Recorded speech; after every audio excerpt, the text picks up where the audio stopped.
umushitsi harakomangiwawe harakwinginga hashaka gucumbika ntawe umwitaho nyamara asangiza agushakaho ubucuti hari umushitsi arakomangiwawe hakwinginga ashaka gucumbika ntawe umwitaho nyamara asangiza agushakaho ubucuti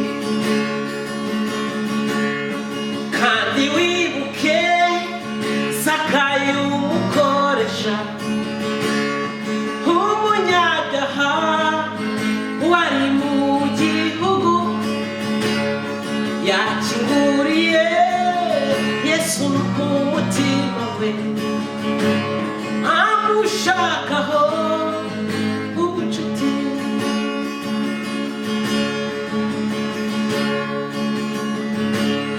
woni Yesu ni Yesu woni Yesu ni Yesu woni Yesu akomanga ku mutima.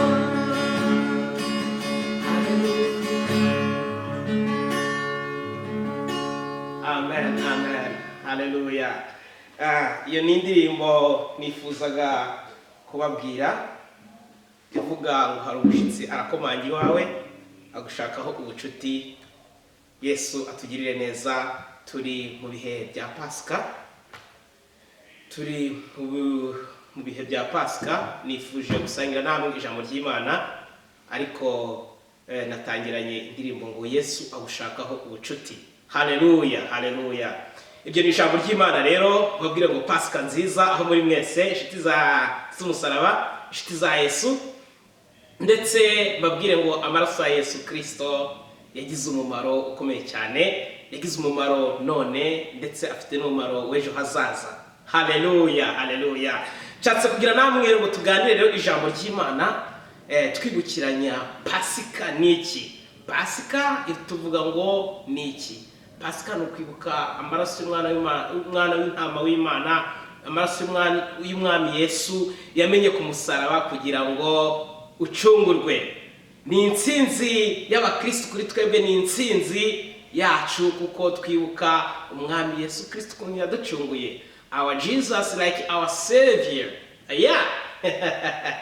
Nifuje rero kutuganira ijambo ry'Imana. Tugiye gatoya ku mateka ya Pasika. Muri Egiputa, muri Egiputa, tusubire inyuma gato ya Isezerano rya kera. Muri Egiputa hajeho igihe cyuko abana b'Isiraheli haje ukuntu barenganwaga, bakarenganwa cyane ndetse ntabwo byari biboroheye ubwo Farawo yabakoresheje ibintu by'uburetwa, ariko Uwiteka Imana ishoboye byose ayemera ko haba ikintu cyitwa ibyorezo. Atera icyorezo mu gihugu cya Farawo, atera icyorezo mu bihugu bya Farawo. Chapash, niko tubivuga wenda mu kirimi cy'Igihongereza, nko tubivuga hano tizi chapash. Biho ngaho, ariko icyorezo byari ibyorezo 10. Nukuvuga ngo icyorezo cya nyuma cyari cyo kwica abana b'imfura bose mu gihugu. Haleluya. Ubwo rero ubwo abana b'imfura bose bicwaga, umuryango wari ufite amaraso y'umwana w'intama w'Imana ku nkomanyirizo z'umuryango wabo, aho ngaho babaga amahoro. Haleluya. Umuryango wari ufite amaraso y'umwana w'intama w'Imana, aho ngaho wabaga uri amahoro. Yesu atugirire neza, inshuti zanjye, inshuti z'umusaraba. Aho ngaho bivuga iki rero? Nkuko tubisoma, turajya kubireba uko bivuga, ariko kadusome gatoya mu gitabo cyo mu Kuva, Exodus, igice cya 12, igice cya 12, ariho dusoma twumve uko havuga Yesu atugirire neza. turi mu gitabo cyo mu Kuva igice cya 12 niho tugiye gusoma twumve uko hatubwira Yesu atugirire neza. Dutangire ku murongo wa mbere. Uwiteka abwira Mose na Aroni mu gihugu cya Egiputa ati, uku kwezi kuzababere imfura y'amezi, kuzababere ukwezi kwa mbere k'umwaka. Mubwire iteraniro ry'Abisiraheli ryose, ku wa 10 y'uku kwezi umuntu wese yiyendere umwana w'intama uko amazu yabase ari umwana w'intama umwe mu nzu imwe. Kadukomeze ziye ku murongo wa 4. Kandi niba inzu ari nto atari bubamare umwana w'intama asagire n'umuturanyi we bahereranye bawufatanye uko umubare w'abantu uri imirire y'umuntu wese iri abariko muzabara umubare w'abasangira umwana w'intama. Yesu atugirire neza. Wenda mashine katuturetse gatoya gukoresha telefone turebe icyo bavuga hangaha, icyo bishatse kutubwira. Tugire ku murongo, dusimbuke tugire ku murongo wa 12. Nuko muri iryo joro nzanyura mu gihugu cya Egiputa, nzica abana b'imfura bose bo mu gihugu cya Egiputa, imfura z'abantu n'uburiza bw'amatungo n'imana z'abanyegiputa zose. Nzasohoza amateka nzicire aho ndi Uwiteka. Uri murongo wa 12. Ayo maraso azababere ikimenyetso. Nshuti yanjye, umva amaraso ya Yesu, imbaraga z'amaraso ya Yesu Kristo. Murongo wa 12. Ayo maraso azababere ikimenyetso ku mazu murimo, nanjye ubwo nzabona ayo maraso nzabanyuraho, ntacyo kizababaho ngo kibarimbure, ubwo nzatera igihugu cya Egiputa. Imana itugirire neza. Kandi uwo munsi uzababere urwibutso, muzawuziririze umunsi mukuru w'Uwiteka, mu bihe byanyu byose muzajye muwuziririza, ribe itegeko ry'iteka ryose. Yesu atugirire neza. Haleluya. Uyu ni umurongo wa 14 tubwira ngo uyu munsi muzawuziririze. Haleluya. Uyu munsi rero nuwuhe? Uyu munsi ni Pasika. Bari kuvuga hano. Tusomye turi muri mu Kuva igice cya 12. Tubonye nsomye umurongo wa mbere ku wa 3, ndasimbutse gato yengeze ku murongo wa 14 no 13 twawusomye. Urasoma icyo gice neza urumva uko bitubwira, ariko dushatse kubinyuramo neza.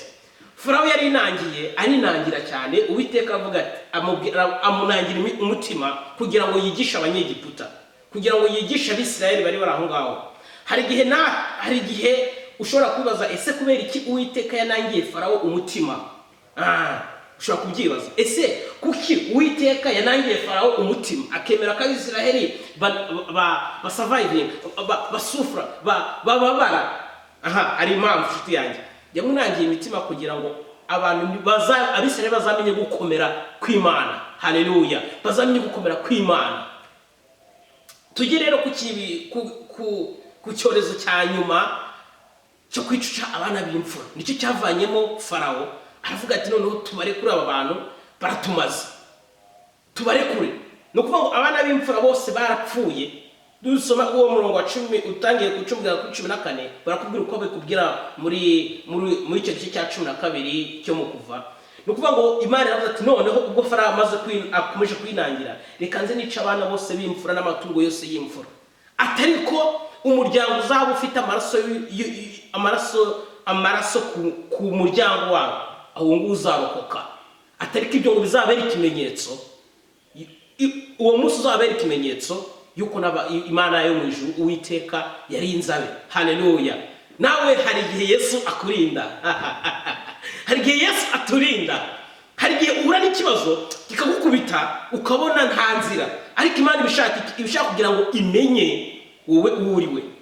ngira ngo nihazaza amashimwe uzamenye ko ari Imana yabikoze, katari ubwenge bwawe, uzamenye ko atari bene wanyu babikoze, kari ubushake bw'Imana. Ibyo ngibyo ibigeragezo bituzo bikadukubita cyane, Imana ikemera ko bitugeraho kugira ngo bizakuremera amashimwe. Haleluya, haleluya. Nawe rero niyo mpamvu Farawo, impamvu Imana yamunangiye umutima kugira ngo yigishe Abisiraheli mu gihe gikwiriye bazamenye gukomera kw'Imana. Haleluya. Ariko ikibabaje bagendaga banangira imitima, uyu munsi bakemera, ejo bakabivamo, ejo bundi bakemera bakabivamo. Ni byo tufite natwe kuri iyi si. Kuri iyi si hari ibintu byinshi Imana ikorera abantu bayo, ariko abantu bakanangira imitima, none bakemera bakabivamo. Ugasanga abantu bazanye kwicana, abantu bazanye amahane, bazanye urugomo, bazanye amashyari. Ibyo ngibyo byose ntabwo bigomba kubaho, ahubwo kuba Kristo w'ukuri. Katurebere uwo munsi wavuze ngo ariko uyu munsi mujye muwibuka. Turebe uwo munsi wariwe. Nshuti yanjye, ubu turi mu bihe mu gihugu mvukamo, turi mu gihugu mvukamo cy'u Rwanda, turi mu gihe cyo kwibuka abacu bajize jenoside. Ni ibintu bibabaje. Abacu bajize jenoside yakorewe Abatutsi.